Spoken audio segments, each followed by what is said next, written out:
피아니스트는 뭐 하는 사람일까요? 네, 피아노 치는 사람이죠. 피아노를 연주하는 사람이 피아니스트입니다. 그렇죠?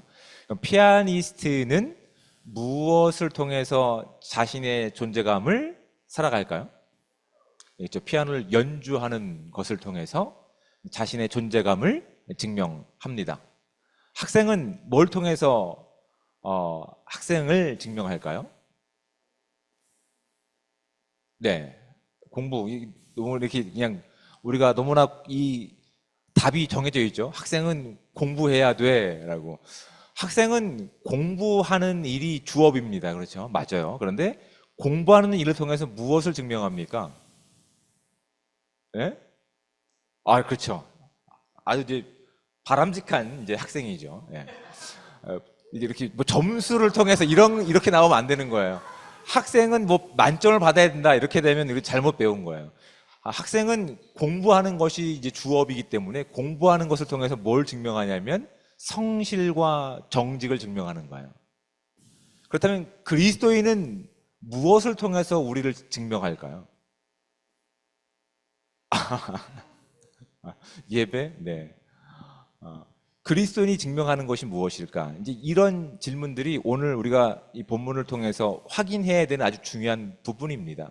왜냐하면 우리가 말씀을 많이 알고 또 이 하나님을 사랑하는 마음 가운데 교회를 섬기고 또 그리스도를 살아가는 데 있어서 우리가 조금 더 아까운 것으로 여기지 않는데 혹여나 이제 잘못 답이 나오는 거죠. 학생은 무엇을 가지고 우리를 증명할까 했을 때 공부라고 하는 단답형이 나올 수밖에 없는데 이런 건 우리가 이제 하나님 말씀보다도 그냥 기존의 생활 방식 가운데서 답을 가지고 있는 것이 있을 수 있음을 우리가 분명히 알고 말씀의 근거를 가지고 우리가 무엇을 증명하는 사람들인지 우리의 주어진 이 호칭은 어떠한 것을 증명하는 존재인지를 좀 말씀을 통해서 살펴가는 시간들 되시기를 주님의 축복을 드립니다. 일단 오늘 본문을 보시면 오늘 본문의 내용 가운데 어떤 내용들로 가득 차 있냐면 오해와 편견으로 가득 차 있습니다. 오해와 편견으로. 오해와 편견으로 가득 차 있는데 그 오해라고 하는 것은 누구를 향해서 있냐면 사도 바울을 향해 있습니다. 이 오해라고 하는 것은 두 가지 오해가 있습니다. 하나는 이제 28절 말씀입니다. 외치되 이스라엘 사람들아 도우라 이 사람은 각 처에서 우리 백성과 율법과 이곳을 비방하여라고 얘기하고 있습니다. 지금 사도 바울도 유대인이죠. 그렇죠? 유대인입니다. 혈육상으로는. 근데 그 유대인인 사도 바울을 지금 이 공동체 유대인 일부 사람들은 어떻게 오해하고 있냐면 하나님의 율법과 이곳 성전이죠. 지금 바울이 있는 이 성전을 비방한다라고 모욕하고 조롱한다라고 이야기하고 있는 거예요. 사도 바울이 율법을 가볍게 여겼거나 성전을 가볍게 여긴 적이 있었습니까? 근데 저를 쳐다보다가 답이 나오지 않습니다. 없습니다. 사도 바울은 오히려 율법에 있어서는 흠이 없는 자라고 스스로 자신을 평가하고 있는 사람이었어요. 그만큼 완벽성을 추구했던 인물이었는데 성전을 가볍게 여길 만하지 않았어요. 그런데 지금 사도 바울을 평가하고 있는 모함이라고 하죠. 오해가 뭐냐면 율법과 이곳 성전을 비방하여 모든 사람을 가르치는 사람이다라고 평가하고 있는 거예요. 그 다음에 또 보십시오. 또 헬라인을 데리고 이방인입니다. 성전에 들어가서 이 거룩한 곳을 더럽혔다 하니라고 되어 있어요. 이거 맞는 말일까요? 아니죠? 왜 아닐까요? 제 얼굴 답이 없습니다. 본문에 있죠. 29절 말씀을 보십시오. 이는 그들이 전에 에베소 사람 이방인입니다. 드로비모가 바울과 함께 시내에 있음을 보고 어디 있었다고요? 시내에 있었던 거죠. 지금 여기는 어떤 장소라고요? 거룩한 성전입니다. 그런데 이전에 사도 바울이 이방인이었던 누구와 함께? 드로비모와 함께 시내에 있었던 것을 가지고 지금 바울이 성전에 있으니까 어떻게 오해하고 있는 거예요? 이방인인 드로비모도 여기 있을 거야 라고 답을 정해놓고 바울을 오해하고 있는 거예요. 실제로는 그렇지 않다고 하는 것이 지금 이 사도행전의 저자인 누가가 기록하고 있는 거예요. 그렇지 않았다고 하는 것이 29절 마지막을 보십시오. 들어간 줄로 생각함이로라. 그렇게 지금 생각하고 있을 뿐이지 실상은 아니었던 거예요. 그런데 지금 일부 유대인들이 사도 바울이 하는 행동이 하나도 마음에 들지 않는 거예요. 그래서 그를 지금 오해와 편견 가운데 어떻게 하냐면 지금 자신들의 정당성을 위해서 와서 우리를 도우라라고 28절에 말하면서 그 모인 무리를 가지고 어떻게 합니까? 성내에 큰 소동이 발생된 거예요. 얼마나 큰 소동이었냐면 이 소요를 가지고 천부장이 올 정도였어요. 천부장이라고 하면 오늘날의 이 군대의 체계로 보면 사단장인 거예요. 사단장이 놀래가지고 군사를 동원해서 이 사도 바울을 지금 어떻게 하려고 하는 유대인들로부터 분리시키는 일을 지금 그가 했던 거예요. 엄청난 소동인 거예요. 지금 문자로 우리가 이걸 보니까 뭐 그런가 보다, 뭐 나랑 뭐 상관 있어 라고 얘기를 하고 있지만 엄청난 소동이 있는 거예요. 그런데 흥미로운 점이 있습니다. 이렇게 역사에 기록될 만큼 오해와 편견을 가지고 지금 사도 바울이 궁지에 몰려 있는데 사도 바울이 어떤 입장을 취했다, 어떤 태도를 가졌다라고 하는 내용은 성경에 언급되고 있지 않아요. 그러니까 이런 것들이 우리가 강해를 해 갈 때 얻게 되는 참 아주 재밌는 하나님의 진리가 여기 있는 거예요. 지금 성경은 무엇에 관심이 있는 거예요? 그 사도 바울이 어떤 결단을 가지고 어떤 뭐랄까요 의지를 가지고 죽여라, 난 죽겠다, 이런 걸로 대항하지 않았다고요.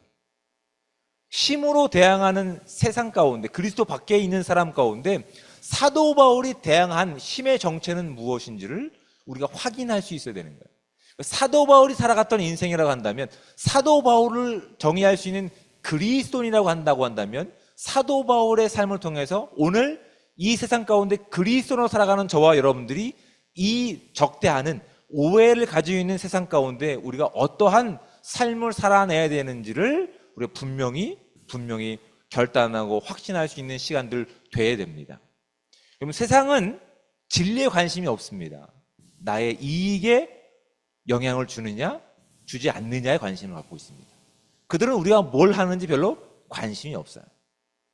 그들은 우리가 살아가는 삶의 방식을 가지고, 우리가 살아가는 존재의 이유를 가지고 관심을 두고 있지 않아요. 다만 우리가 살아가는 그 진리와 우리가 살아가고 있는 그 생명을 가지고 그들의 삶 가운데 영향력이 행사가 되면 그걸 가지고 우리를 공격합니다. 이런 것들이죠. 우리가 밖에 나가서 그리스도인의 기쁨을 가지고 뭐라고 얘기합니까? 예수 믿으십시오라고 얘기합니다. 그렇죠? 예수 믿으시고 나서 이렇게 천국을 소유하십시오. 여기에 반응을 보이고 있는 사람들이 있습니까? 별로 없어요. 그러는 것에 대해서. 근데 언제 반응을 보이는지 아세요? 회개하십시오라고 하면 반응을 보입니다. 그렇죠? 전도들 안 해보셔가지고. 네. 여러분 예수 그리스도 믿고 여러분의 가정과 여러분의 자신이 구원받으십시오, 하늘나라를 소유하십시오, 생명을 소유하십시오라고 하는 부분에서는 관심도 두고 있지 않아요. 그 진리임에도 불구하고 그들이 지금 먹고 사는 문제 가운데 그것이 영향을 미치지 않기 때문에 관심을 두고 있지 않아요. 하지만 이렇게 얘기하면 관심을 열받아 합니다. 회개하십시오라고 하면 발끈합니다. 왜요? 네가 그 얘기 하기까지는 나 잘 살았어, 난 법 없이도 살 수 있는 사람이야 라고 그들은 스스로 자신을 평가하고 있거든요. 근데 예수 그리스도의 진리를 가지고, 그 예수 그리스도의 공의를 가지고 여러분 우리는 죄인입니다 라고 얘기했을 때 그들은 발끈한다고요. 또 언제 발끈합니까? 예수 그리스도를 따르는 것이 무엇보다도 중요합니다. 이 땅에 먹는 것과 입는 것보다도 더 중요합니다. 그러니 우선순위가 그리스도이셔야 됩니다 라고 얘기하면 발끈합니다. 실례로 이런 것들이죠. 여러분 제가 청년들이니까 얘기합니다. 늘 얘기하죠. 여러분 배우자를 위해서 제가 기도하라고 말씀드렸죠.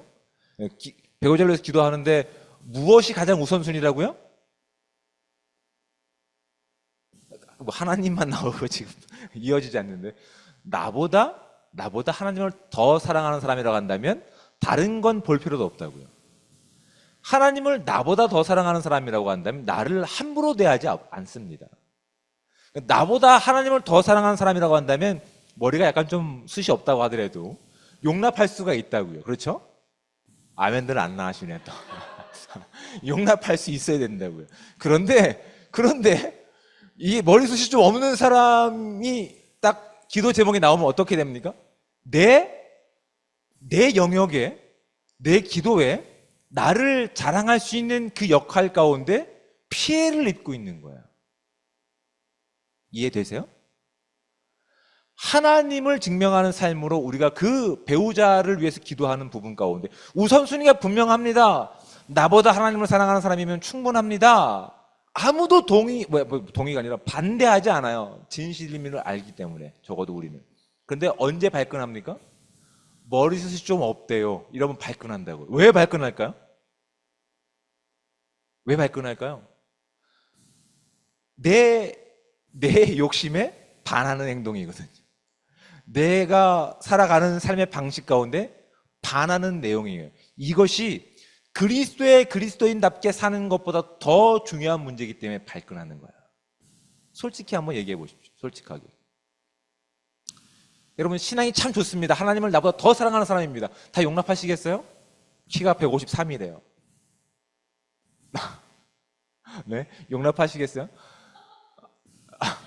153이 있나 우리가? 그럼 안 되는데. 아무튼 이게 그리스도를 사랑하는 마음은 진실한데 어느새 그리스도와 세상, 아니 내가 우선시 되는 삶 가운데에서 이제 경쟁하고 비교하는 상황 가운데에서 나는 무엇을 증명하는 인생인지를 그 선택의 순간 가운데 나를 노출하는 거야. 내가 손해보고 싶지 않은 거야. 내가 세상 사람들 가운데 잘못된 평가를 받는 것, 내가 세상 사람들 가운데서 그렇게 하찮은 존재로 보이는 것이 하나님을 사랑하는 것보단 더 큰 문제로 작용하는 것이 우리에게도 있다는 사실이 지금 제가 예를 들인 그 상황에서 나타나고 있다고요. 그렇죠? 근데 지금 사도 바울은 하물며 이는 독신이었어요. 독신이었고 그리스도의 복음을 분명하게 전하며 살아가는 사람이었어요. 근데 그가 어떠한 삶을 사는지 사람들은 관심을 두지 않았을 뿐만 아니라 그의 인생에 대해서, 그를 보내신 자에 대해서, 그를 보내신 존재에 대해서 관심도 두지 않고 오히려 오해와 편견을 가지고 그를 죽이는 자리 가운데 내몰고 있다고요. 죽이는 자리 가운데. 성경은 사도 바울이 억울합니다. 그래서 하나님께서 그 억울함을 다시 복수해 주셨습니다로 가지 않는다고요. 그가 어떤 반응을 보였는지는 성경에는 관심 갖고 있지 않아요. 복음을 살아가는 사람들, 진리를 살아가는 사람들 가운데 세상이 어떻게 적대감을 가지고 우리를 바라보는지에만 관심을 두고 있다고요. 그러니까 우리가 누구에게 속한 존재이고 우리가 살아가는 삶의 방식이 무엇인지를 분명히 하지 않는다고 한다면 우리도 세상 사람들이 우리를 재단하고 평가하는 그 내용 가운데 우리가 욱할 수밖에 없다고요. 이 기준이 모호해진다면. 그래서 어떤 거라고요? 머리숱이 좀 없는 것을 가지고 분노하고 또 키가 이렇게 일부보다 작은 걸 가지고 분노하게 되는 거예요. 그게 무슨 상관이 있습니까, 여러분? 그것이 그리스도를 사랑하는 것과 무슨 상관이 있습니까? 한번 설명해 보십시오, 저한테. 설득시켜 보십시오. 아무 상관이 없어요. 그런데 우리가 그리스도인답게 사는 것보다는 무엇에 더 반응을 보이고 있어요? 이런 외적인 것 가운데 우리의 반응을 보이고 있는 것이 우리의 마음을 뜨끔하게 하는 참 중요한 부분이라고요. 사도 바울은 지금 오늘 본문을 다시 보십시오. 이 17절입니다. 그 이래가 거의 참에 7일이라고 하는 시간이 지난 거예요. 이 7일 동안 뭐 한 겁니까? 유대인 한 사람이라고 하더라도 아직 자신이 걷고 있는, 자신을 보낸 하나님께서 그의 인생 가운데 무엇을 기대하시는지 아직 정확하게 알지 못하는 영적인 어린아이와 같은 유대인이죠. 유대인들에게 복음을 전하기 위해서 불필요한 7일의 시간을 감내하고 그들이 비용을 내야 되는 부분마저도 사도 바울이 감내하게 하면서 그 사람들 가운데 우리가 그리스도인입니다, 우리의 유일한 구원자는 하나님이십니다를 증거할 수 있는 기회로 삼은 시점이 끝나자마자입니다. 끝나자마자.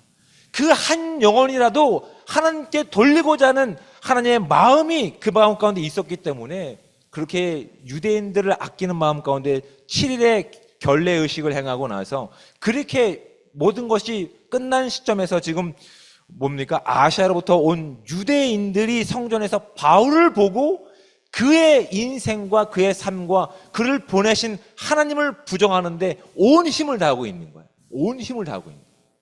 진짜 억울하죠. 진짜 억울한데 성경은 사도 바울이 그 억울한 상황 가운데서 욱했다라고 하는 것 가운데 관심을 두고 있지 않다고. 오히려 세상은 그가 진리를 살아가는 방식 가운데 그를 보내신 하나님이 함께 하시는 인생 가운데서 세상은 그를 더 힘겹게 하고 있는 삶의 모습임을 우리 가운데 지금 도전하고 있는 거예요.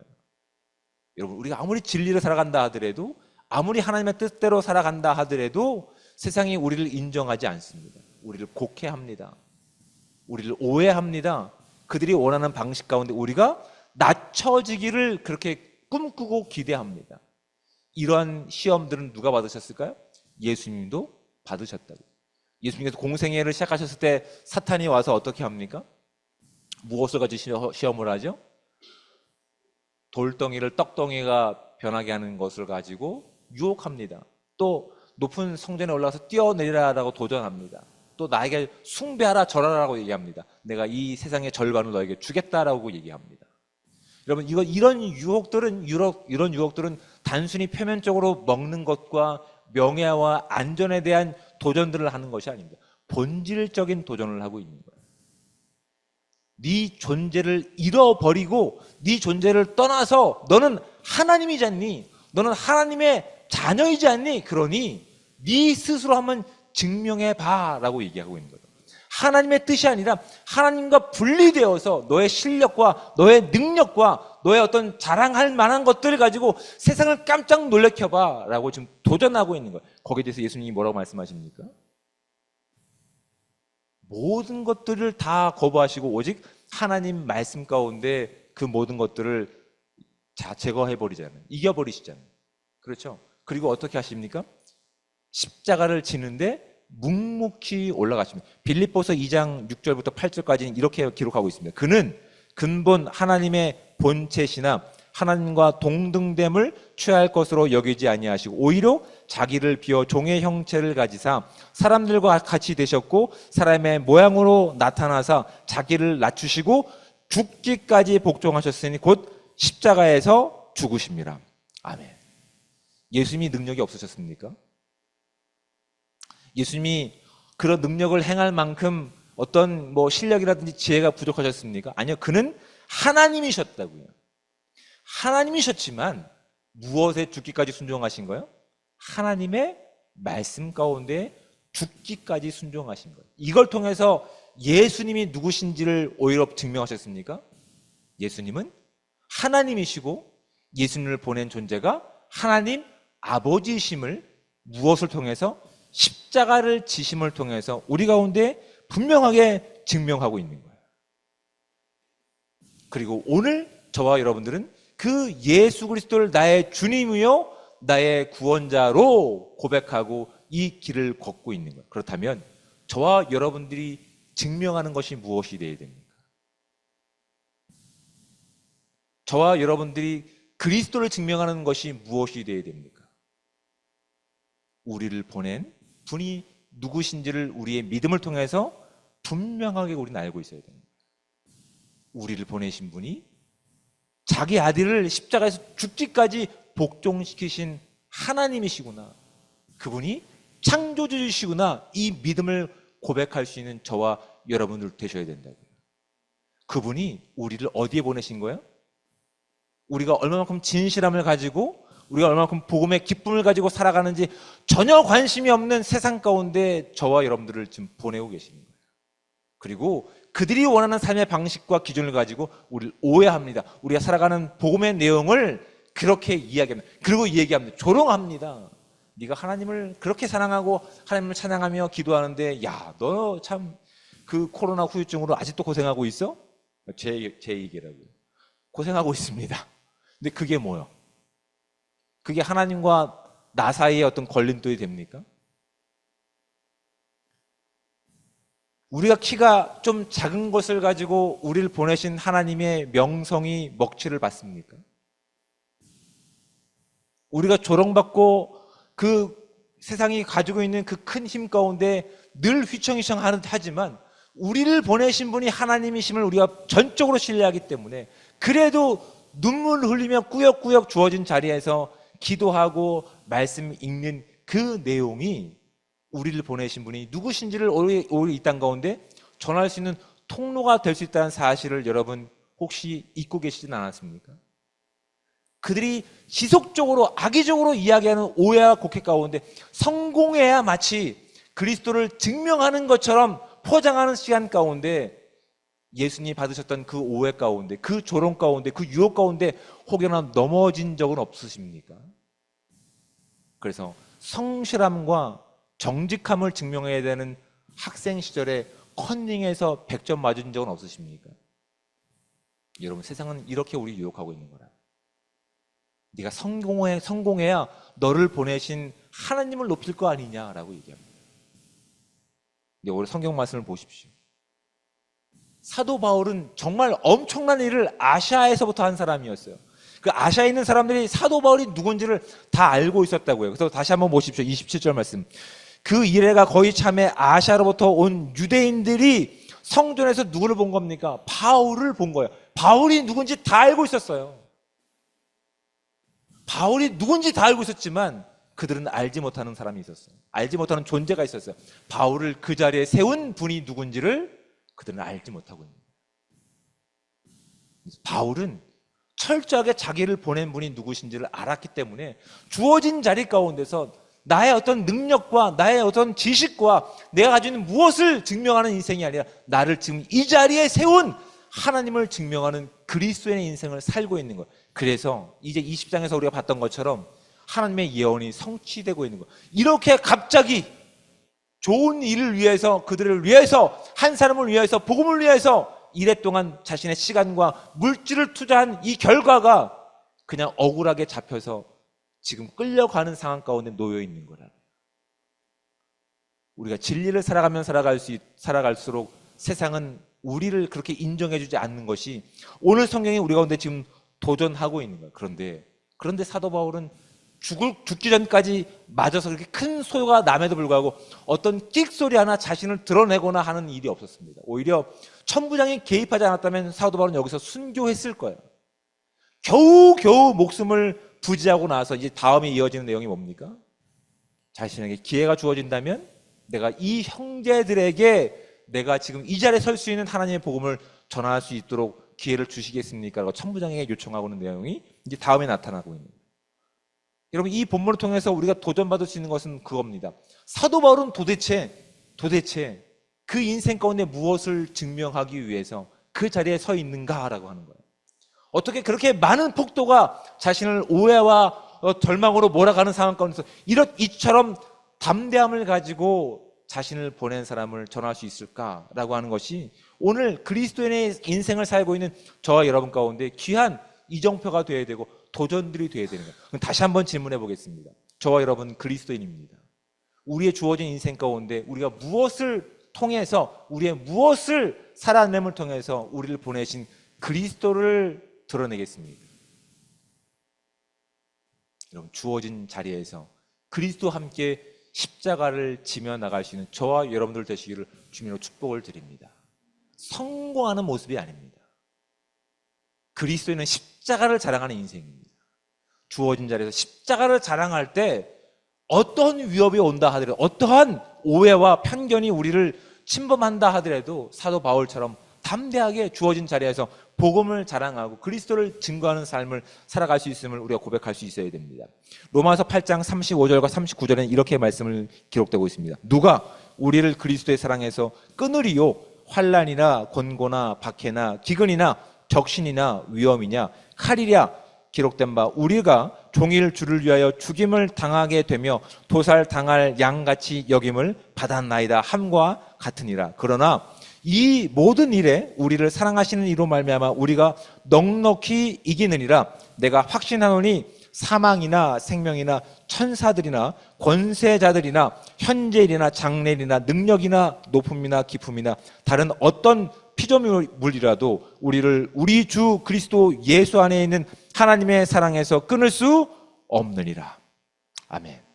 여러분, 이 고백이 오늘 그리스도인의 삶을 살아가는 저와 여러분들의 믿음의 고백이 되시기를 축복드립니다.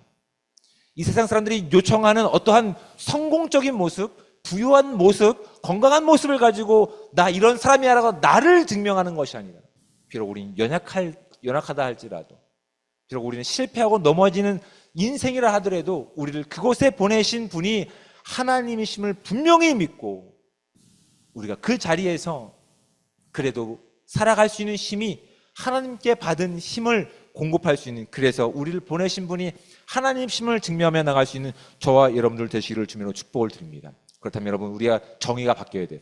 그리스도에는 무엇을 증명하는 겁니까? 내가 가지고 있는 소유를 가지고 증명하는 것이 아니에요. 그리스도인의 목적은 우리에게 주어진 길, 우리에게 허락된 그 길을 가는 것입니다. 그것이 그리스도께서 원하시는 길이기 때문에 내 행위의 정당성을 입증하거나 나를 증명하지 않는 겁니다.